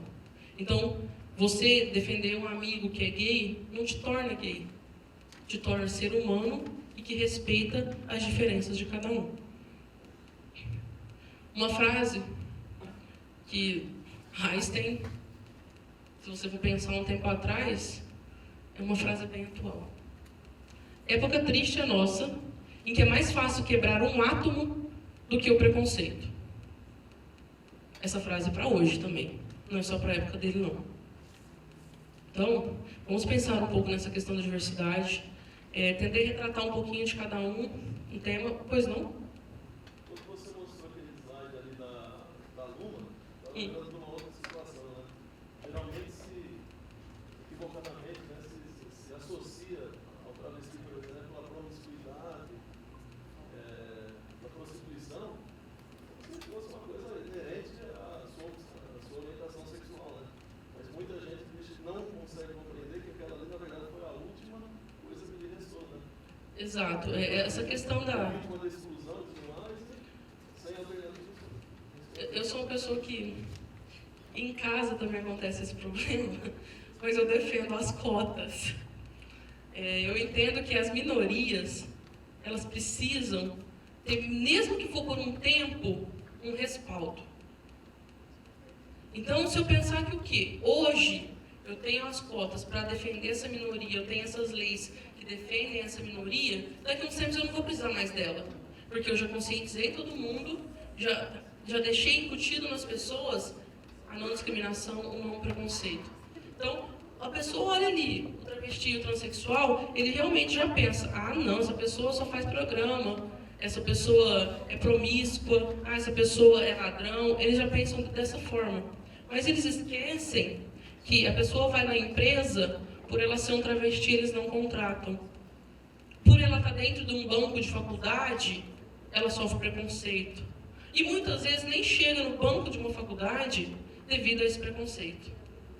Então é onde ele encontra essas barreiras e acaba porque, em última instância, eu preciso sobreviver. E dizem que a prostituição é a profissão mais antiga do mundo, né? Então eu acho que não deixa de ser também o jeito dela conseguir o dinheiro dela. Mas, se a gente for pensar que se as empresas começarem a abrir as portas para todo cidadão, não importa se ele é um travesti, um transexual, um gay, um negro, uma mulher, a pessoa tem que trabalhar. Se a pessoa é uma pessoa digna, uma pessoa que quer trabalhar, uma pessoa que tem a vontade, tem a sabedoria, o porquê não abrir as portas? Simplesmente pela discriminação? Às vezes eu posso ser gay e ter muito mais competência do que o meu colega hétero aqui do lado. Eu acho que a pessoa, às vezes, as empresas não têm pensado um pouco nisso. É onde a gente tenta conversar um pouco sobre isso, mas não é. Que nem a gente pensa na questão da mulher, que os estudos mostram que hoje a mulher, se estiver ocupando o mesmo cargo de um homem, ela recebe 30% a menos que o homem. Então, quer dizer, eu estudei, estou ocupando o mesmo cargo que você, trabalho igual você e recebo menos. Qual a lógica? O preconceito. Não tem a lógica, só tem o preconceito. Uma pergunta, essa abertura que vocês estão vendo, vocês citaram nas outras faculdades, aqui e tudo, existe alguma instituição religiosa que dá essa abertura para esse tipo de apresentação, de conversa? Gostaria de complementar, acho que vai muito pensar. Eu vejo que hoje o maior fonte de preconceito é realmente pessoas que, de alguma forma, está ligada ao sistema e a bastante empresas. Não sei se lidam com o lado religioso, né? Deixa eu falar, é uma questão que você viu, eu nem coloquei nos slides porque gera uma discussão e tanto, realmente. O principal embate entre os direitos do LGBT é a questão religiosa. Temos em si, no nosso Congresso, uma grande bancada religiosa, em sua maioria pelo pessoal que é evangélico, e que eles tentam barrar essa questão, né, de conseguir algumas normas, algumas leis que estipulem um pouco mais essa segurança jurídica ao LGBT. Então, é um embate? É sim. Em São Paulo, em Brasília, a discussão é grande, é ferrenha com esse pessoal. Aqui em Barretos, eu particularmente não tive esse problema ainda. Em 2013, nós organizamos um congresso aqui em Barretos de Direitos Humanos. Foi o primeiro, ano passado nós fizemos, vamos fazer esse ano novamente. E no primeiro ano, nós falamos, vamos discutir preconceito. E só que eu falei assim, bom, eu não vou colocar no mesmo dia para discutir a questão LGBT e a questão de intolerância religiosa. Não vou, porque vai dar problema. Mas, olha, a confusão é grande. Então, nós trouxemos um dia para falar sobre a questão religiosa. Então, veio o pastor Mauri veio, o bispo da época, em 2013, veio para falar, veio pessoas de todas as religiões, o pessoal da espírita, umbanda, candomblé, budista. Então, todo mundo falou um pouco sobre a questão de religião. E assim, não tivemos ninguém falando contra a questão da homossexualidade. Tivemos no outro dia a questão da diversidade, também ninguém preferiu não ficar adentrando a essa questão que o quê? Seus dogmas religiosos, eu não vou conseguir mudar. O que você aprendeu lá desde novo, ou até hoje, eu não consigo mudar mais. O que eu penso, eu vou falar com eu aqui, nossas crianças, elas nascem sem esse preconceito. Você explicar a tua religião, ensinar a tua religião, correto. Agora, o porquê eu vou ensinar meu filho a discriminar as pessoas? O pessoal fala, Levíticos fala. Tudo bem, mas Levíticos fala tantas outras coisas. Eu tenho uma lista enorme de coisas que o Levíticos fala e que ninguém segue. Mas Mateus também fala que amar o próximo como a ti mesmo. Então, Exato.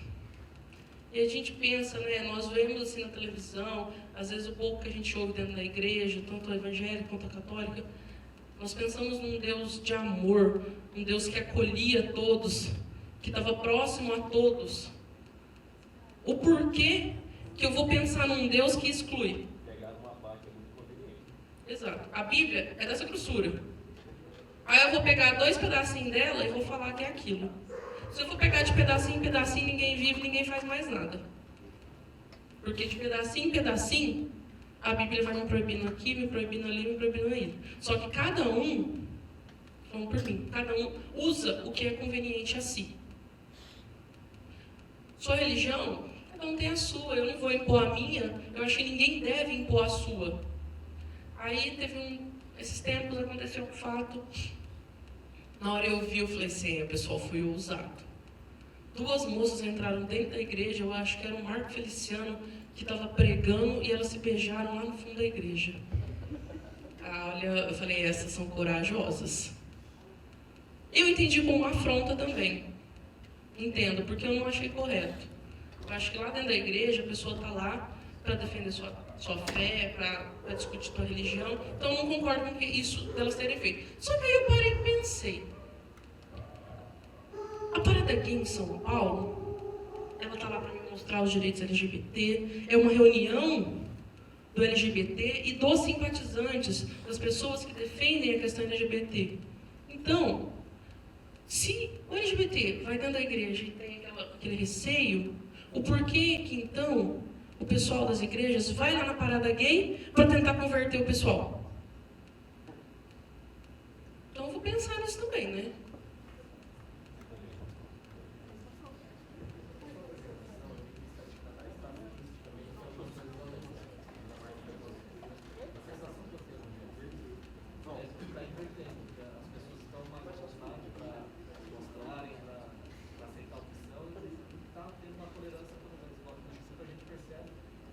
Não percebe o contrário. E logo que essa semana até estende para a Kátia essa pergunta, melhor conquistado, de muita luta, lógico, mas hoje as pessoas estão mais à vontade para se assumirem, se mostrarem, não se esconderem, né? Ou seja, eu realmente entendo que está acontecendo isso. Antes, ninguém tinha abertura para chegar e falar sobre diversidade sexual. Ninguém tinha coragem de chegar dentro de uma faculdade e começar a conversar sobre isso. Discutir-se então escola pública, ensino fundamental, ensino médio, nunca. Hoje já se consegue. Barreiras existem, barreiras tem. Tem escolas em Barretos que nós não podemos voltar mais com a questão da homofobia por problemas com professores. Mas é onde nós discutimos nas nossas reuniões, quando a gente senta para conversar um pouco sobre a questão da diversidade. Eu pegar uma pessoa de 40 anos e querer explicar para ela que não é bem assim o que ela pensa, o que ela aprendeu a vida inteira, é muito mais difícil do que eu chegar naquela criança ali de 10 anos, 7, 8, 9, e explicar para ela que eu sou igual a você, todos são iguais a você e todos merecem respeito. Então, a partir do momento que a gente começa a dar base, começa a mostrar para as crianças, para os nossos adolescentes, essa questão do respeito ao próximo, eu acredito que é por aí que vai. E eu vejo um fator principal que é o quê? Isso é o que eu penso. Quanto mais instruído a pessoa, menos preconceito eu vejo. Então, se eu chego dentro de uma faculdade, se eu chego aqui hoje para vocês e conversando, vocês estão parados me ouvindo. Pode até ser que vários de vocês aqui têm opiniões diversas da minha. Claro, eu não estou aqui para todo mundo seja igual a mim. Mas vocês estão mais abertos a compreender o porquê da questão da diversidade sexual, o porquê dos ativistas, de discutirmos na mídia essa questão do LGBT. Já o pessoal menos instruído, ele não tem essa abertura. Ele acha que é aquilo que ele pensa e pronto, acabou. Então, isso nós vemos que quanto mais instruída a pessoa, quanto mais estudo a pessoa tem, mais aberta a conversar, a entender, a respeitar o próximo ele é. Pessoal, eu agradeço a oportunidade. Eu vou deixar a Kátia falar agora, que eu já falei bastante. Ela quer falar um pouquinho, só um pouco da questão pessoal dela. É um relato, eu acho que seria interessante para vocês ouvirem. Obrigada.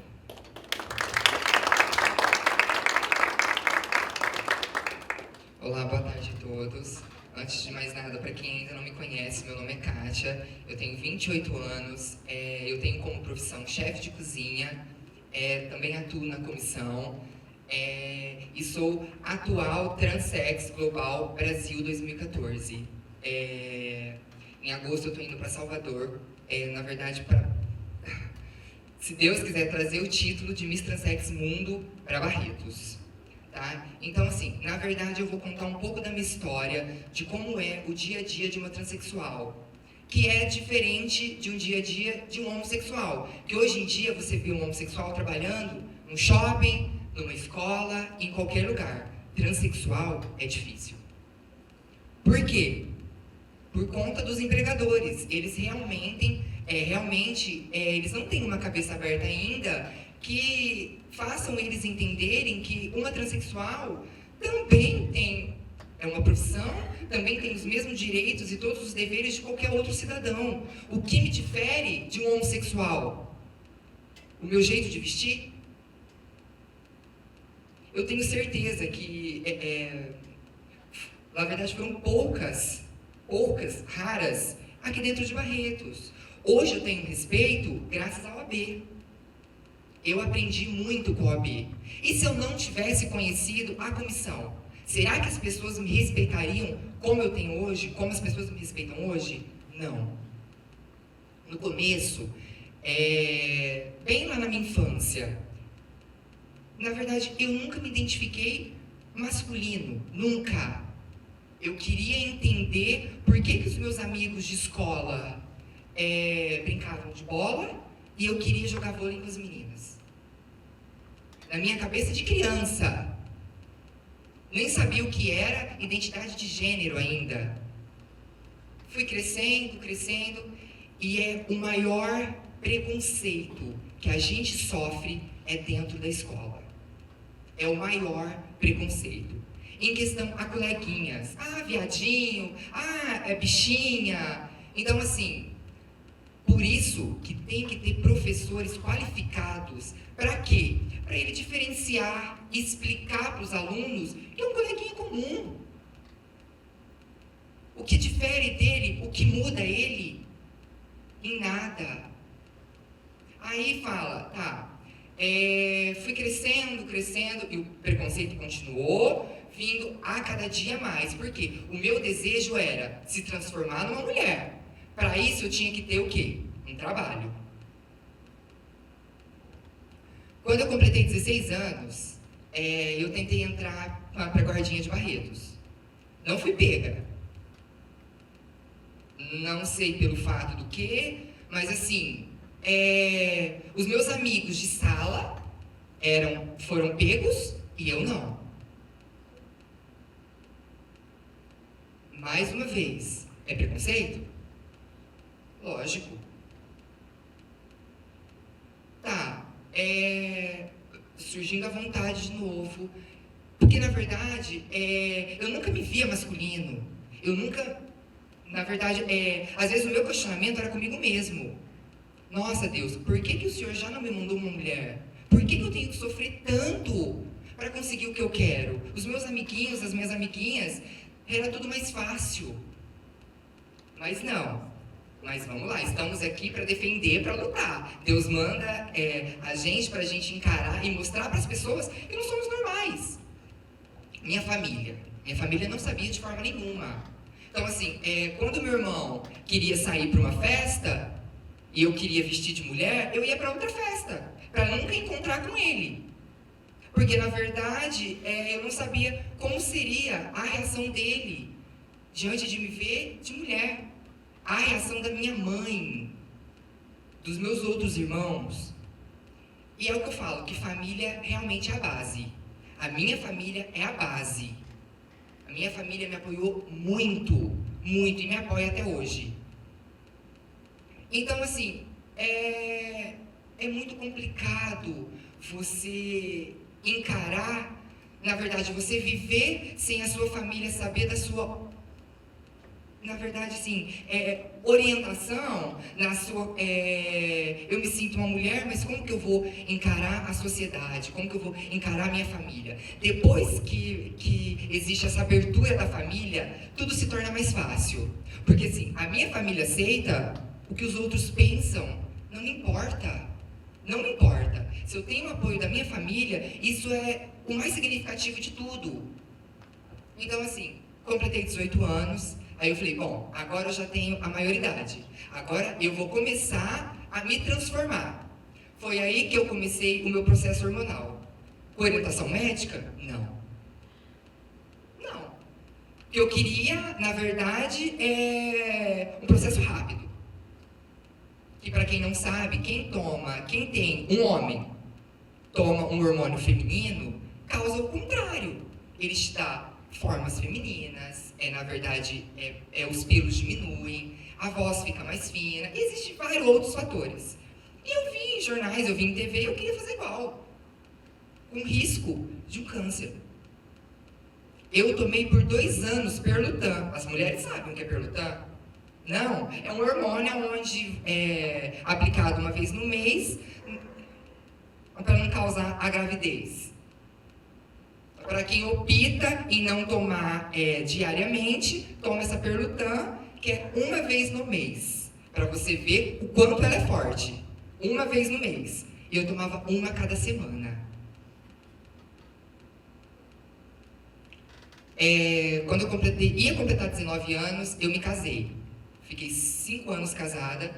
Então, assim, o meu objetivo era o trabalho. Porque até então, eu trabalhava aqui, eu trabalhava lá. Nunca ninguém queria me dar realmente um emprego fixo. Comecei trabalhando no frigorífico. Que hoje em dia, o frigorífico é a empresa onde mais emprega transexuais. Que eles não têm nenhum tipo de preconceito, eles querem o trabalho, ponto. Na verdade, eles não fazem a diferença se é branco, se é negro, se é japonês, se é gay, se é transexual. Eles querem o trabalho feito e ponto. Só que eu trabalhava à noite. Então é um horário muito cansativo. Eu era casado, então assim, das 4 da tarde às 2 da manhã. Eu fiquei 9 meses. Foi aí que eu tive uma oportunidade na Santa Casa. Eu fui chamada lá para trabalhar na parte da higiene, limpando chão. Me orgulho muito. Se o que eu sou hoje, aprendi muito na Santa Casa. Trabalhei 2 meses na limpeza, fui convidada a passar para a cozinha. Trabalhei 1 ano e 2 meses na cozinha, como auxiliar de cozinha. Na antiga administração do Décio, que ele era o provedor na época, ele me fez um convite. Na verdade, ele me fez 2 opções. Como eu já estava na área alimentícia, que era na cozinha ali, ele me propôs me ajudar numa faculdade de nutrição ou assumir um cargo de liderança da Santa Casa. Eu iria ser a coordenadora geral da higiene e conservação da Santa Casa. E eu optei em ser a coordenadora geral, mesmo sem saber nada, absolutamente nada. Permaneci por 6 anos. Quem me ajudou muito foi o Sávio da Vigilância Sanitária. Nós éramos parceiros. Então, assim, eu me orgulho muito, me orgulhava muito. Até então, eu não tinha feito nenhuma cirurgia plástica. Então, assim, uma travesti, sendo coordenadora de um departamento de 60 funcionários, uma responsabilidade enorme. Na verdade, a limpeza de um hospital, ela é quanto importante quanto o médico no hospital. Porque se não é uma limpeza qualificada, é infecção hospitalar, isso em situações. Então, o meu trabalho com os médicos e com os enfermeiros era diário, a minha briga ali dentro era diária. E eu permaneci por 6 anos, como coordenadora. Então, assim, foi uma conquista para mim? Lógico que foi. Entre nesses 6 anos, veio uma situação. Bom, hoje eu exerço um cargo bom, então eu já tomava hormônios. Falei, bom, eu vou procurar alguns médicos que eu quero fazer a mamoplastia, que é o sonho de toda transexual. Acho que a primeira cirurgia é os seios. Procurei alguns médicos da cidade e eles falaram que pela ética da medicina não se pode colocar prótese feminina em corpo masculino. Foi aí que eu trabalhando ainda, isso eu vi de quase todos os plásticos da cidade. Foi aí que o Dr. Regis Girardi, hoje que é o meu anjo da guarda, eu falo para ele que hoje ele é o meu anjo da guarda, ele foi o único cirurgião plástico que falou, eu vou fazer em você. Mas por quê? Porque eu já trabalhava na Santa Casa. Então, meu vínculo com o corpo clínico era diário. Mas mesmo assim, os outros médicos não quiseram fazer a cirurgia. Fiz a cirurgia. Quebrei mais um preconceito. Fui a primeira e a única transexual de Barretos a realizar a cirurgia de mamoplastia em Barretos. Depois de mim, não fiquei sabendo de mais nenhuma. Por quê?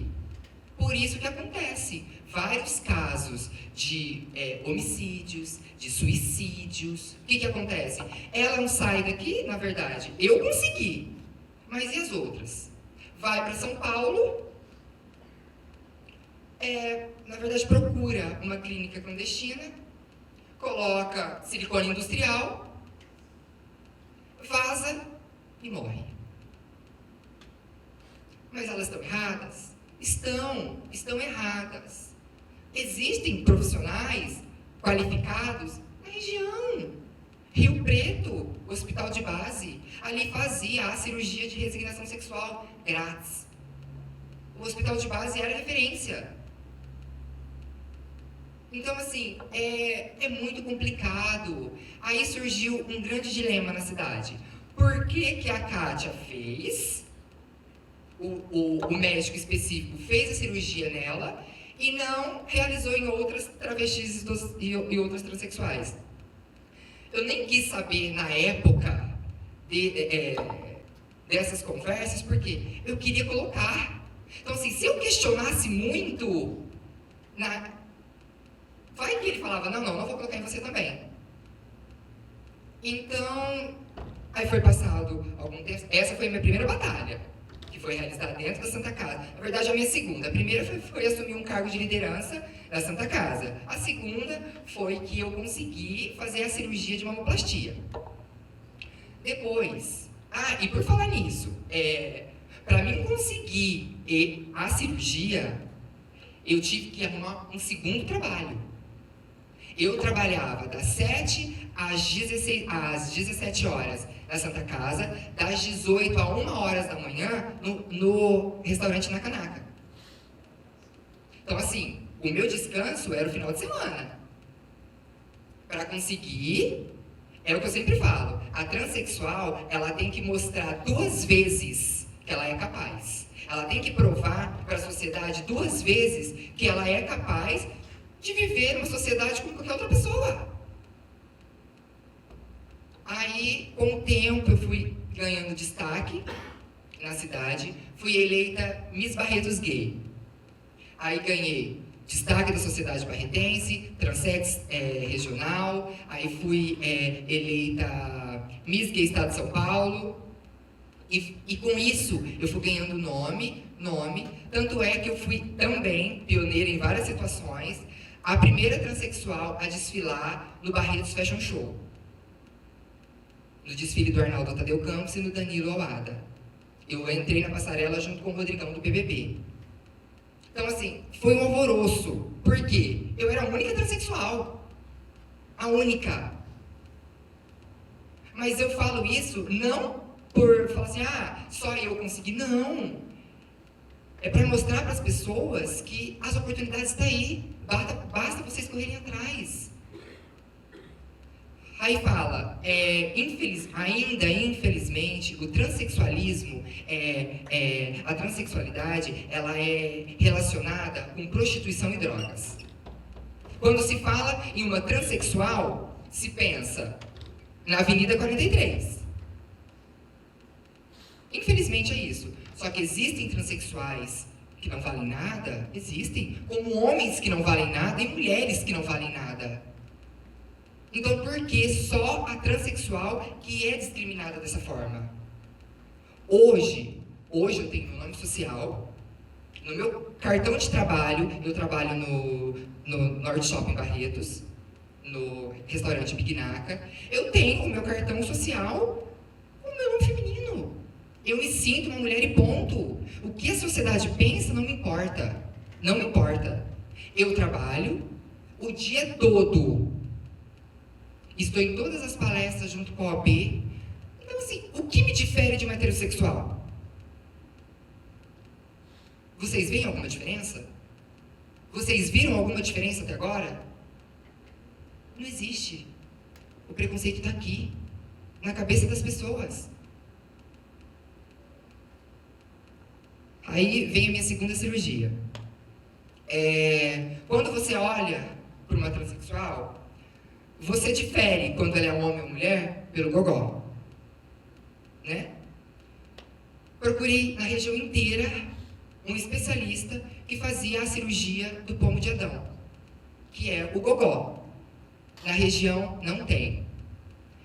Pesquisei, encontrei um cirurgião plástico que chama Márcio Lutleton, ele é do Rio de Janeiro, ele é médico da Ariadna do BBB, da Filipa Tavares, tudo modelo transexual, Carol Marra. Fui até ele, realizei a minha cirurgia. Vai ser ele que vai... Não sou resignada ainda, não fiz a minha cirurgia. Por quê? Porque ainda é um processo demorado. Vocês têm noção de quanto custa uma resignação sexual? R$37 mil. É muito dinheiro, né? Mas para quem tem um sonho, isso não é nada. Uns têm o sonho de ter uma casa, uns têm o sonho de ter um carro do ano. Eu tenho um sonho de me tornar uma mulher completa. Então, assim, eu vou precisar de trabalhar muito. Muito. Mas é o que eu falo para minha mãe. A senhora pode ter todos os desgostos do mundo, mas nunca vou ganhar dinheiro algum vendendo o meu corpo. Nunca. Então, assim, vocês estão vendo o quanto a barreira de uma transexual é muito mais difícil do que de um homossexual? Se hoje eu chegasse aqui, se vocês não me conhecessem como Kátia da OAB, que é hoje assim que eu me identifico, como vocês encarariam? Se eu chegasse hoje aqui como uma aluna, como vocês me encarariam?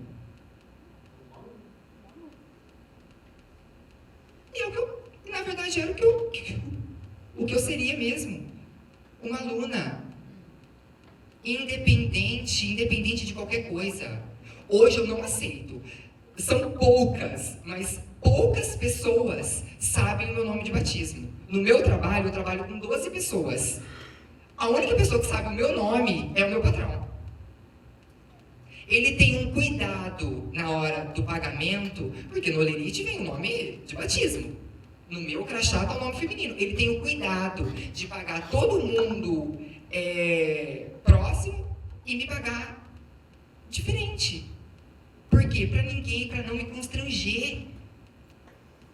Porque, gente, não tem coisa mais constrangedora do mundo. Aconteceu um caso recentemente. Eu não vou falar o local, porque isso passou adiante da OAB, né? Então, nós já tomamos as providências cabíveis de uma transexual que passou em um determinado lugar e a pessoa não quis chamar ela pelo nome social.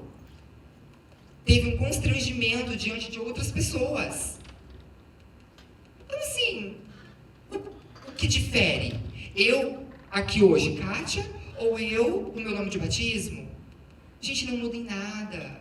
Em nada. Teve outro caso também recentemente, né, Laís? De um clube da cidade. A pessoa vestida de mulher, uma transexual, uma travesti, na verdade, né? Foi entrar no clube e foi barrada pelo segurança. Porque falou que ela era um homem, ela tinha que entrar como um homem. Como assim? Não existe. Não existe. Eu já presenciei várias pessoas em festas ser colocada para fora porque usou banheiro feminino. Só que comigo isso nunca aconteceu. Nunca. Nunca aconteceu. Mas assim, será que as pessoas hoje me respeitam por eu ter me tornado uma pessoa pública na cidade? Por estar sempre na TV, por estar sempre em palestras, por estar trabalhando junto com a OAB? Tudo bem. E aquelas pessoas que não é uma pessoa pública, que não é conhecida na cidade, que não tem uma orientação? Assim, orientação ela tem porque qualquer dúvida, nós estamos ali para tirar a dúvida de todos. Então, assim, será que as pessoas aceitam que as pessoas tem algum tipo de preconceito por falta de orientação? Por falta de saber quais são os seus direitos? Então, assim, recentemente nós tivemos na TV, agora, na semana passada, e eu falei que nós, transexuais, nós não buscamos prioridade. Nós não queremos prioridade. Eu não quero chegar em um hospital e ser atendida de imediato. Eu não quero chegar numa faculdade e as pessoas forçarem.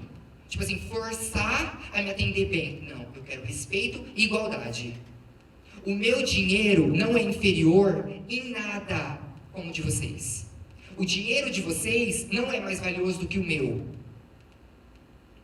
Então, é muito complicado. Ainda, infelizmente, as transexuais sofrem muito. Nós estamos aqui para lutar. Eu sou uma batalhadora, sou mesmo, tenho muito orgulho. Já passei necessidade, mas hoje eu estou aqui. Hoje eu venci. Hoje eu venci. Então, assim, mas só para finalizar, porque nosso tempo está muito curto. Então, assim, quando vocês encontrarem uma transexual, ou vocês depararem com uma transexual, tenta ficar 1 minuto na pele dela. 1 minuto. Aí vocês vão ver o quanto ainda existe de preconceito. E eu vou frisar mais uma vez. Nós não buscamos, eu, transexual Kátia, não busco prioridade. Eu quero igualdade e respeito. Certo? Obrigada, gente. Alguma pergunta? Alguma coisa? Não? Na verdade, tipo, é mais uma consideração, porque eu acho que a OAB, de forma geral, tem que ter o cuidado para que você, tipo, no seu caso, você fala que você não só fala, mas como parece, que você tem conseguido fazer tudo o que você quer, mas, tipo, dar esse apoio para elas, para todas elas, porque elas têm o direito de enxergar onde você chegou também, entendeu? Então, eu penso assim, então a gente estava pensando aqui, por exemplo, em relação a ir para uma universidade, para ter as mesmas coisas. Então, tipo, para que seja considerado independente do que os outros pensam, para poder progredir, para poder virar um profissional, para fazer um mestrado, doutorado, seja lá o que for. Então, eu acho que deve ser difícil, mais difícil do que para, independente de ser homossexual ou não, porque difícil é para todo mundo, mas o lance de ter a oportunidade de se sentir apoiado para poder seguir, seja lá a carreira, para ser o que quiser. Teu nome? Lívia. As comissões da OAB, elas sempre são destinadas única e exclusivamente a advogados. Então, só fazem parte dessas comissões advogados. A comissão de diversidade, quando o pessoal da nova diretoria decidiu ter em Barretos, porque ela não é uma comissão obrigatória, ela é facultativa, Barretos decidiu incluir essa comissão, não tinha advogados interessados. Nós tínhamos 3 advogados, eu e mais 2, sendo que um saiu. Então ficamos 2 pessoas. Eu falei assim, como nós, advogados, vamos conseguir chegar próximo a essas pessoas que precisam? Porque uma coisa é eu e o Lucas, que ele não está aqui hoje, sabermos a parte teórica e não estamos ali para viver a prática, viver o dia a dia. E foi aonde nós decidimos chamar algumas pessoas que estavam incutidas dentro da cidade no segmento LGBT. Nós temos a Kátia, que ela é transexual, está no meio do pessoal, conhece vários transexuais, travestis. Temos o Alexandre. O Alexandre, ele é professor de história na cidade, em várias, em 2 ou 3 escolas estaduais do município, e em escola particular também. E ele se transforma, ele se veste como drag queen em festas. Nós temos outra pessoa também que é lésbica. Então, assim, nós decidimos trazer junto à comissão essas pessoas para quê? Para estar mais próximo a esse público, exatamente para isso. E é onde hoje nós conseguimos saber e identificar os problemas da cidade.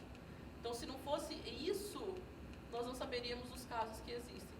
Por exemplo, o primeiro caso que a Kátia citou, a pessoa não procurou a OAB, a pessoa procurou a Kátia, porque sabe que ela está junto conosco. Entendeu? Então, nós lá dentro da OAB, seria muito mais fácil ficar só entre nós, advogados, fazer uma palestra aqui, outra ali, sem saber da realidade. Então, foi onde a gente decidiu trazer esse pessoal para junto de nós, para realmente trazer a realidade para a gente. E é onde hoje consegue-se na cidade focar um pouco mais nessas pessoas. A gente consegue mais estar perto do público LGBT devido à ajuda da Kátia, do Alexandre, entendeu? Então, assim, mas infelizmente a gente não consegue chegar a todos. E Kátia, só para complementar, você falou, os professores, eu não sei, mas tipo, eu vejo os professores muito empenhados em fazer os alunos aceitarem a diversidade, seja ela qual for. Então, aconteceu isso de falar, esse menino é retardado. Deixa eu ver, não fala assim, a gente não sabe. Ele ficou assustado que eu chamei ele para fora para poder falar, não fala desse jeito do aluno, porque você não sabe o que ele está passando, você não sabe quem é ele, então não fala. Mas de vez em quando eu vejo fazendo comentário e só olho. Então, mas é a diversidade de forma geral. Então o professor tem essa função. Mas a gente tem uma diversidade de alunos e acontece isso debaixo dos nossos olhos. De falar, você não está sabendo que aquele aluno está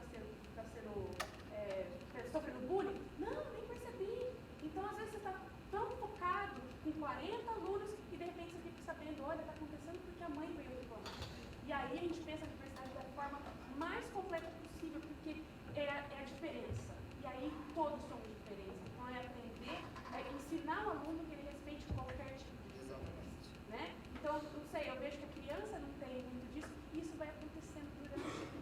aí é na escola. Mas não é só escola, é família, né? Lívia, mais uma vez, isso foi no começo do ano passado. Eu só citei por cima durante a palestra e não expliquei, porque nós temos a comissão OAB Vai à Escola. Ela sempre está nas escolas estaduais, municipais, ela palestra sobre diversos temas. E em uma escola, uma determinada aí, não me recordo nem o nome, não faço questão de me lembrar, num dia e no outro nós teríamos palestras sobre a questão da homofobia. Num dia era uma pessoa e no outro dia seria eu. Então seriam idades diferentes, mas era ao mesmo tempo. No primeiro dia, essa advogada foi dar palestra e houve o maior problema com alguns 2 professores lá dentro. Depois, à tarde, a OAB recebeu uma ligação falando a seguinte coisa: olha, a nossa diretora vai ter que viajar amanhã, ela não vai poder estar na escola, então a gente está ligando para cancelar a palestra de amanhã. Aí, numa outra oportunidade, nós entramos em contato com vocês para reagendar a palestra. Até hoje. Nós não fizemos questão de voltar mais na escola também.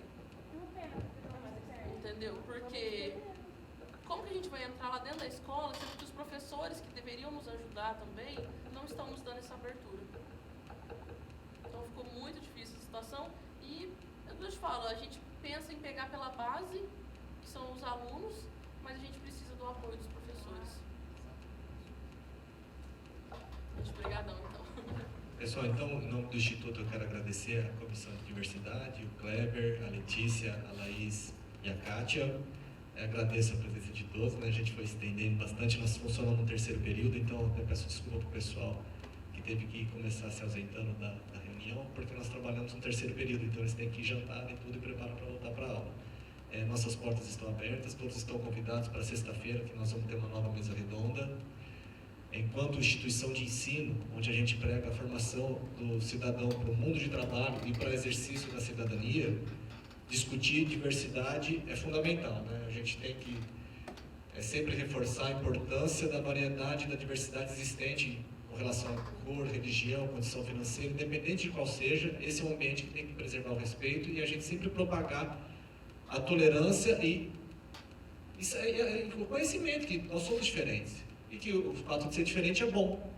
Isso enriquece a nossa sociedade e nos leva a lugares mais distantes, né? Então, agradeço muito a presença de vocês, nossas portas estão abertas. Sexta-feira estaremos juntos novamente, né? Obrigado, pessoal.